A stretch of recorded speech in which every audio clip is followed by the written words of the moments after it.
ఏంటి గురించి తెగ ఆలోచించేస్తున్నారు? అదే మన మేనిఫెస్టోలో ప్రజలకు ఉపయోగపడే ఏదైనా మంచి పథకం పెడదామని ఆలోచిస్తున్నా. మేనిఫెస్టో అంటే ప్రజలకు ఉపయోగపడేది కాదు, ప్రజల్ని మ్యానిపులేట్ చేసేది. ఎక్కువ ఆలోచించొద్దు, చిప్పు దొబ్బిద్ది. ఈసారి మన పార్టీని గెలిపిస్తే రిజర్వేషన్స్ రద్దు చేస్తాం, ప్రతిభ ఆధారంగానే అందరికీ అన్ని అవకాశాలు అందిస్తాం అనే పాయింట్ చాలా మంచి పాయింట్. రిజర్వేషన్స్ రద్దు చేస్తాం, పిచ్చికి కూడా హద్దు ఉంటుంది గురూజీ. నువ్వు ఏ అన్నా ఒరే అన్నా నేను చెప్పేది నిజం. అరే రిజర్వేషన్స్ పేరు చెప్పి అన్ని దాన్ని అడ్డం పెట్టుకొని ఓట్లు ఎంచుకొని పార్టీలు గెలుస్తాయి, మనం దాన్ని మార్చేద్దాం అంటారేంటి? పిచ్చి కాకపోతేను. ఈ రిజర్వేషన్స్ వల్ల నిజంగా టాలెంట్ ఉన్న వాళ్ళకి అవకాశాలు రావట్లేదు కదా, అందుకే ఈ పాయింట్ పట్టుకున్నా.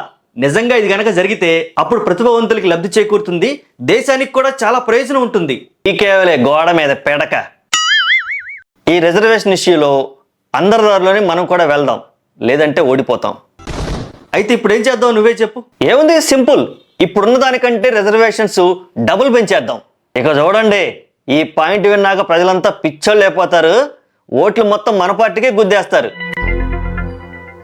సరే కానీ గుద్దేస్తారు కదా? గుద్దేస్తారులే, నాకు ఆ నమ్మకం ఉంది.